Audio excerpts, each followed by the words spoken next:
अभी का जो विषय है वो है नैतिकता को पवित्रता का दर्जा प्राप्त होना चाहिए। जो बाबा साहब चाहते थे कि कोई भी हालत में नैतिकता को पवित्र का दर्जा होना चाहिए, जो कि हमने आज तक उसको दिया नहीं। आज तक नैतिकता के बारे में हम जागरूक नहीं थे। नैतिकता क्या चीज होती है, नैतिकता का मतलब क्या है, उसके बारे में हम अज्ञान थे। हमें उसके बारे में ज़्यादा जानकारी नहीं थी, इसलिए हम अज्ञानता के कारण नैतिकता को हमने छोड़ दिया। सब कुछ किए, सब कुछ कर्मकांड किए, व्रत किए, उसके बाद में पूरे दर्शन किए, धम्म यात्रा किया, सब कुछ किया, लेकिन हमें ये मालूम नहीं था कि सबसे ऊपर नैतिकता है। नैतिकता ये सबसे ऊपर है। ये सब जो कर रहे हैं उसके ऊपर नैतिकता है, जो कि बाबा साहब आम्बेडकर ने बुद्धायन धम्म ग्रंथ में लिखा है कि नैतिकता ही धम्म है। नैतिकता ही धम्म है। ये बाबा साहब ने क्यों लिखा बुद्धायन धम्म में? नैतिकता ही धम्म का सार है। बाबा साहब लिखते हैं मॉरलिटी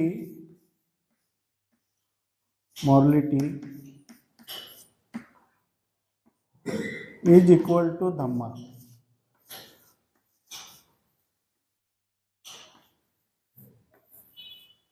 तो बाबा साहब ने लिखा कि मॉरलिटी ही धम्मा है और धम्म का सार ही नैतिकता है।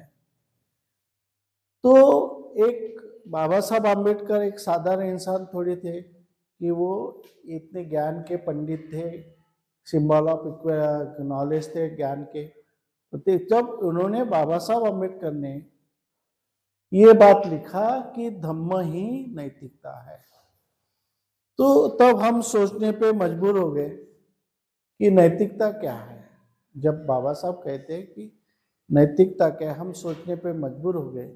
जब हम सोचने लगे, जब हमें नैतिकता पढ़ाने का मौका मिला, या विषय हमने बना लिए कि नैतिकता भी अपने धम्म वर्ग में पढ़ाना चाहिए, तब नैतिकता के बारे में ज़्यादा जानने की कोशिश की। उसके डीप में, गहराई में जाकर जब नैतिकता के बारे में अध्ययन करने लगे, तब हमें इतना आश्चर्य हो गया, जैसे कोई ज्ञान प्राप्त होता उस टाइप से हमें लगा कि इतना बड़ा बाबा साहब का विचार आज हम लोगों को पता नहीं था कि नैतिकता यानी क्या। हम इतने साल हो गए धम्म के पढ़ाई कर, इतने साल मुझे च्योर लिए हो गए, इतने साल से च्योर लिया, इतने साल मैंने बुद्धायन धम्म ग्रंथ पढ़ा, इतने साल मैंने प्रबोधन किए, सब कुछ किए, लेकिन मुझे नैतिकता के बारे इतना मालूम है कि धम्म में नैतिकता है। लेकिन जब मैंने ये विषय पढ़ाना था क्लास में, उसके बारे में मैंने जब गहराई से चिंतन किया, तब मुझे लगा कि मेरे हाथ से कितनी बड़ी गलती हो गई। इतनी बड़ी गलती हो गई, शायद वो गलती मैं भर के निकाल नहीं सकता। इतनी बड़ी बड़ी गलतियां हो गई क्योंकि हमें नैतिकता के बारे में जानकारी नहीं थी। आज हमारे भाई भाई में झगड़े हो गए। आज बहुत से घर में भाई भाई में झगड़े हैं, बहुत सास में झगड़े हैं, बहुत से घर में बहन बहन में झगड़े हैं, और अक्सर हमारे समाज में झगड़े हैं। दूसरे समाज में होंगे लेकिन उतना प्रमाण नहीं जितना कि हमारे समाज में।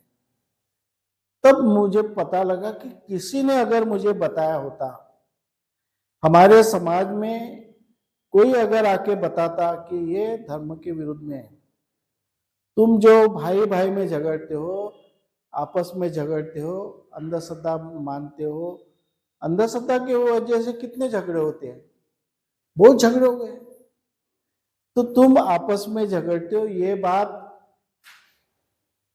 धम्म के विरोध में है, ये बात पवित्र नहीं है। अपवित्र है। कि बाबा साहब आंबेडकर ने जब धम्म दिया हमको, तो उसकी प्रमुख आधारशिला यही है कि नैतिकता, कि तुम कोई भी हालत में अपने घर में झगड़ा मत होने देना, कोई भी परिस्थिति आने दो, लेकिन भाई भाई में झगड़ना नहीं, बहन भाई में झगड़ना नहीं, आपस में झगड़ना नहीं, पड़ोसी के साथ में झगड़ना नहीं। ऐसी एक नीति बनाओ। ये किसी ने हमको बताया नहीं, और हम फिर चलते जा रहे, आपस में झगड़ा, कहीं गए वहां झगड़ा, घर में झगड़ा, समाज में झगड़ा, जिधर बोले उधर कलह झगड़ा। बाबा साहब आंबेडकर कहते हैं कि कलह, जिसको कहते हैं कलह, कलह ये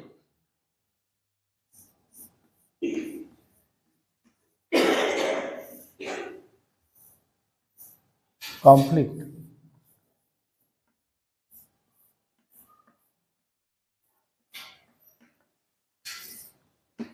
ये जो कलह है, कलह पहिले मराठी में क्या बोलते, कडी, एक कडी आली, कडी म्हणजे कलह, कडी निर्माण झाली। तो कलह, कलह ये इतनी खतरनाक चीज है। कलह से दुख की निर्मित होती है। कलह ये जड़ है। एखादे पेड़ है ना, ऐसा सा, ये पेड़ है, पेड़ की कलह क्या है, ये जड़ है उसकी, ये जड़े है, इसलिए पेड़ आगे बढ़ रहा है। ये दुख का पेड़ है, दुख का पेड़ है, समस्या का पेड़ है, ये दुख और समस्या का पेड़ है।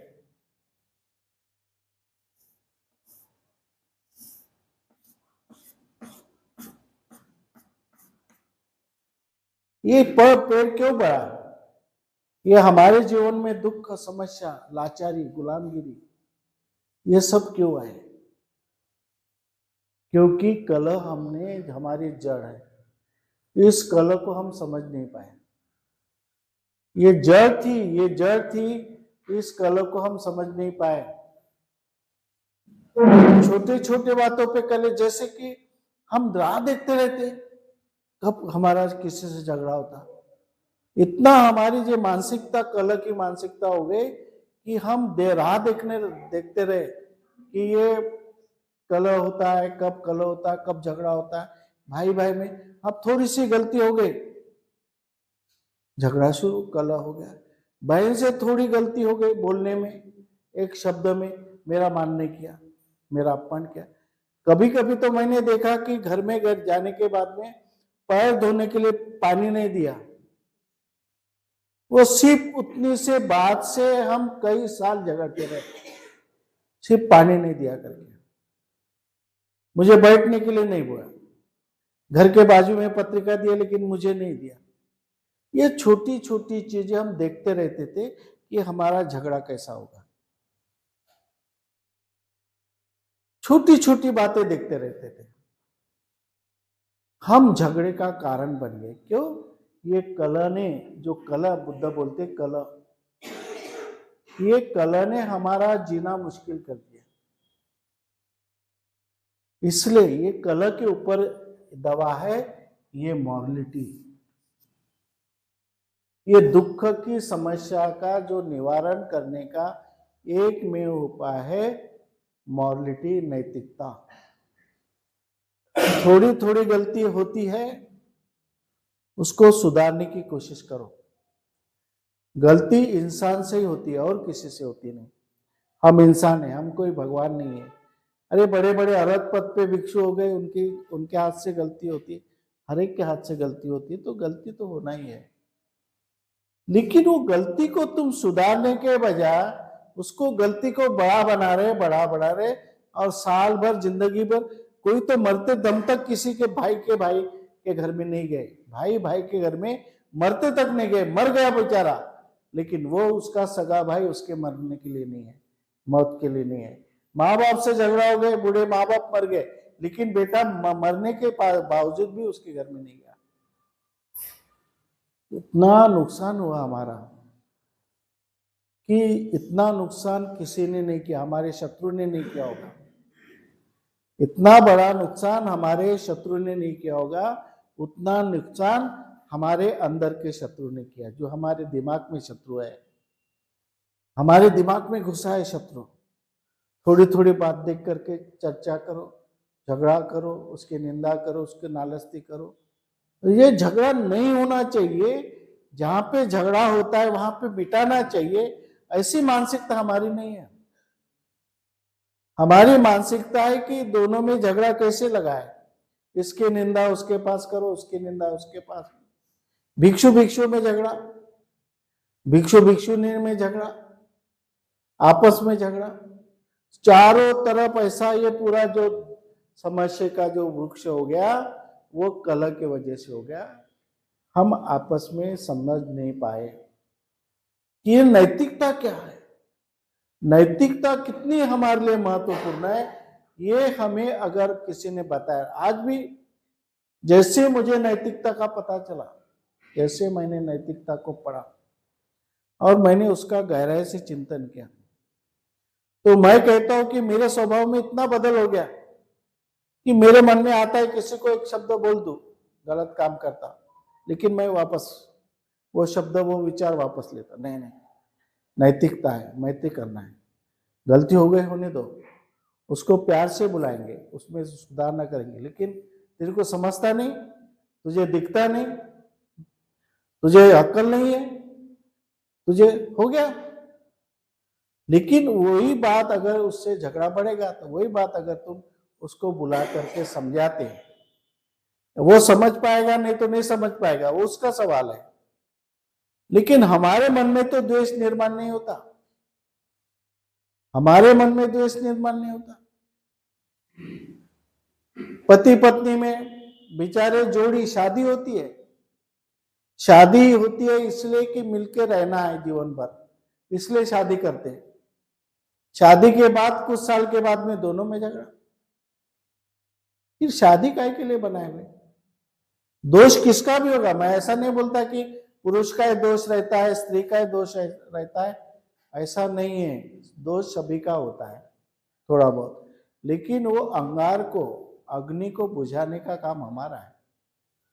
लेकिन हम वो द्वेषाग्नि है, रागाग्नि है, क्रोधाग्नि है, उसको हम और हवा दे रहे, हवा दे रहे, उसको और हवा देकर जलाने की कोशिश करते हैं। इससे इतना नुकसान हुआ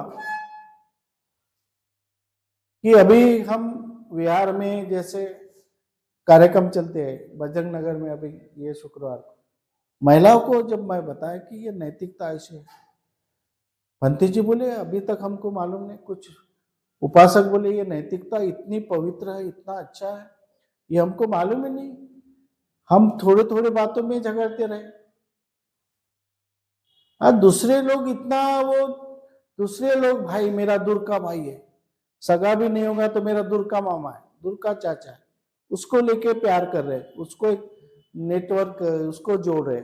हम जोड़ने के बजाय तोड़ रहे, वो एक एक को जोड़ रहे और हम तोड़ते जा रहे, तोड़ते जा रहे। हर जगह तोड़ने का काम है।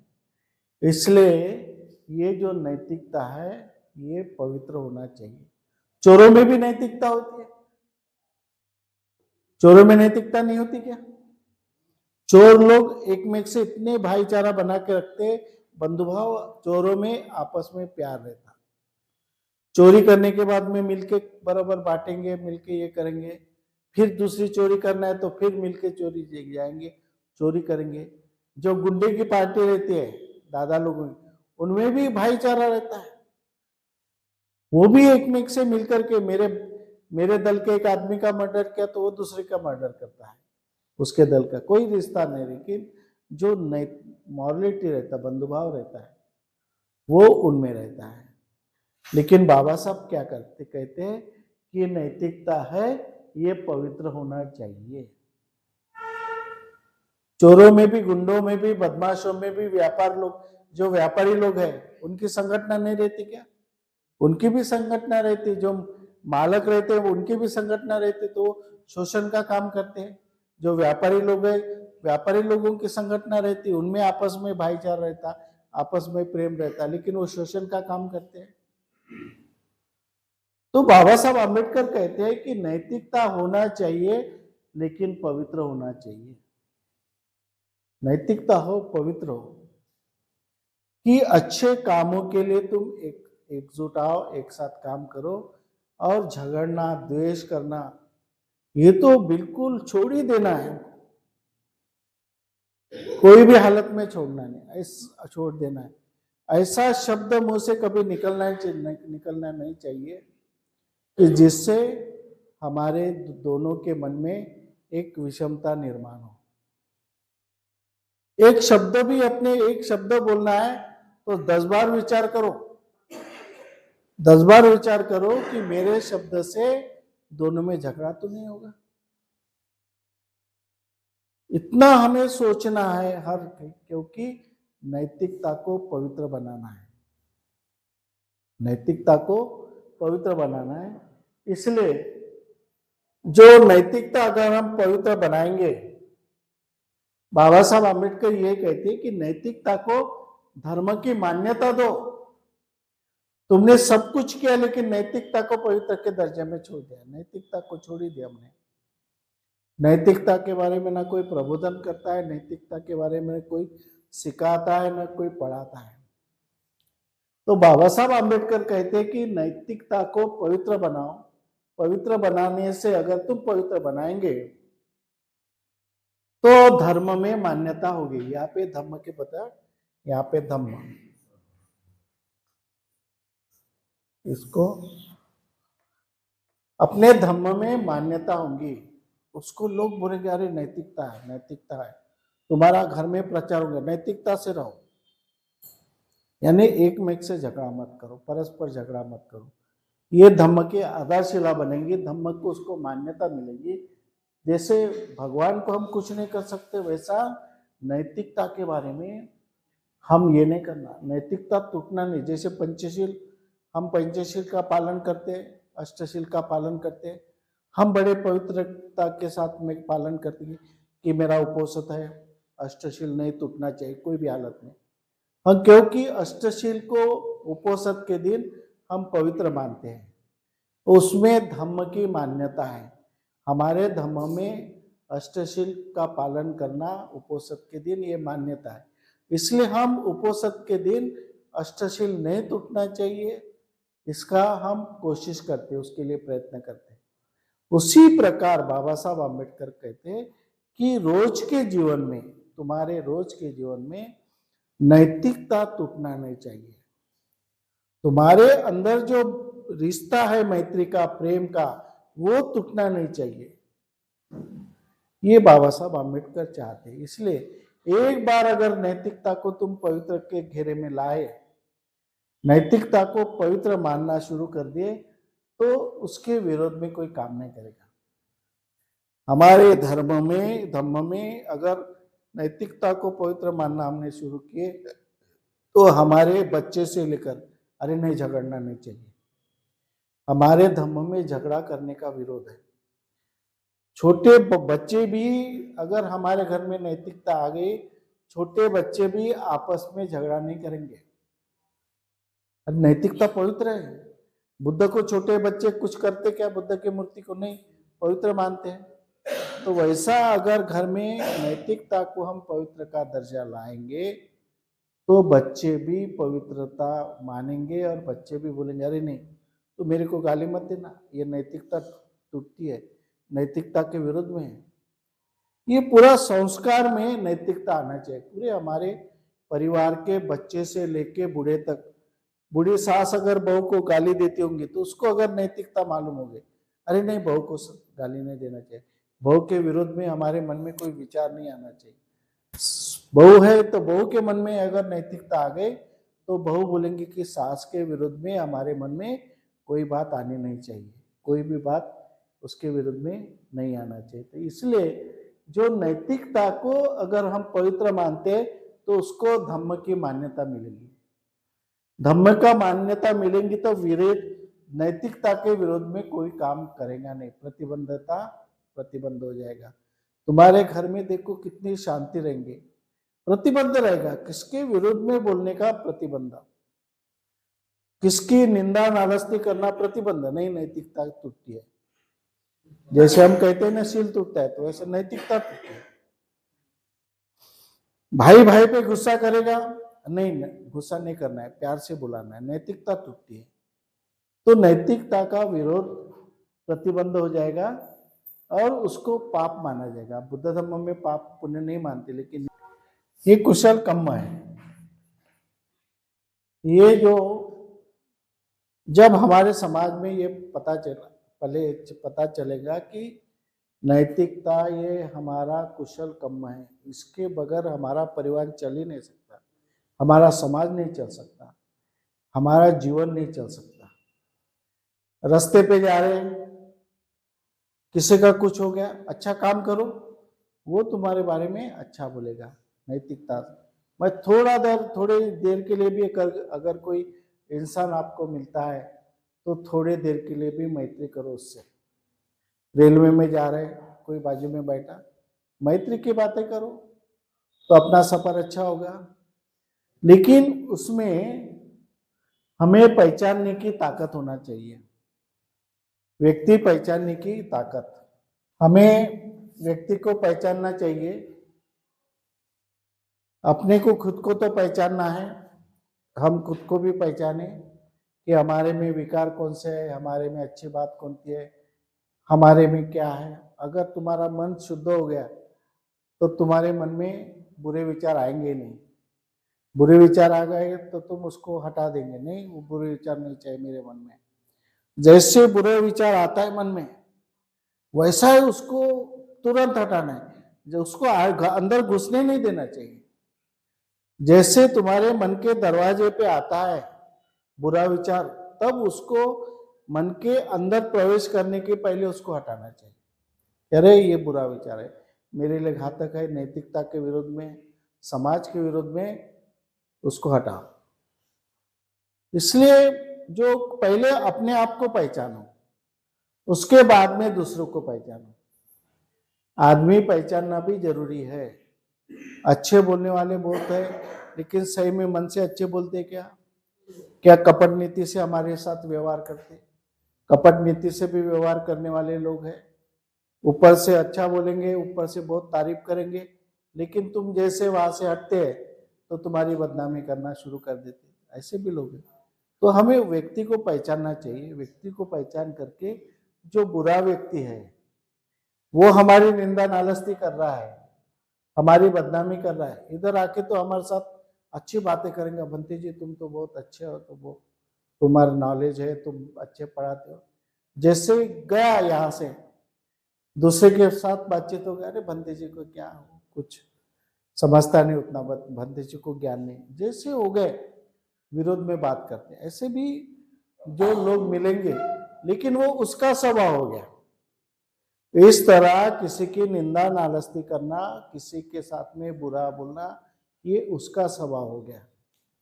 समझ लो इसका स्वभाव, हमने कुछ लोगों को सब पहचान लिया, अरे इसका स्वभाव ऐसा ही है, लेकिन हम उसके साथ वो स्वभाव से व्यवहार नहीं करेंगे।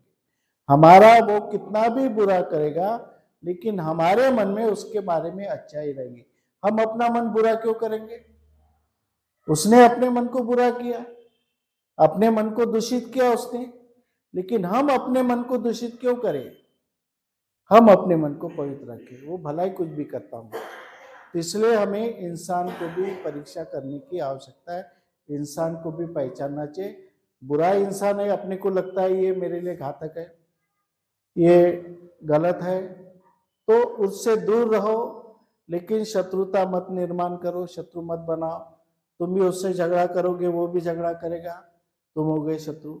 एक बार समझ ले कि ये बुरा है तो उसको फिर दूर रहो, लेकिन शत्रुता मत करो। और लेकिन मैत्री भी छोड़ना नहीं, संभाल के रहना, उससे दूर रहना, संभाल के रहना, लेकिन उससे शत्रुता भी नहीं करना है और मैत्री तोड़ना भी नहीं। ये एक नीति है, ये एक नीति है। नैतिकता यानी एक नीति है कि बुरे इंसान के साथ में कैसा व्यवहार करना, ये भी अपनी एक नीति है। अच्छे इंसान के साथ में कैसा व्यवहार करना, ये भी अपने एक नीति है। इसलिए नैतिकता को हमेशा पवित्र होना चाहिए। अपना मन में नैतिकता है, अपने मन में नैतिकता है, वो हमेशा पवित्र रखेंगे और पवित्र रखेंगे, ऐसे मैं आपसे अपेक्षा रखता हूँ और मेरे ये विषय समाप्त करता हूँ। नमो बुद्धाय। जय भाई।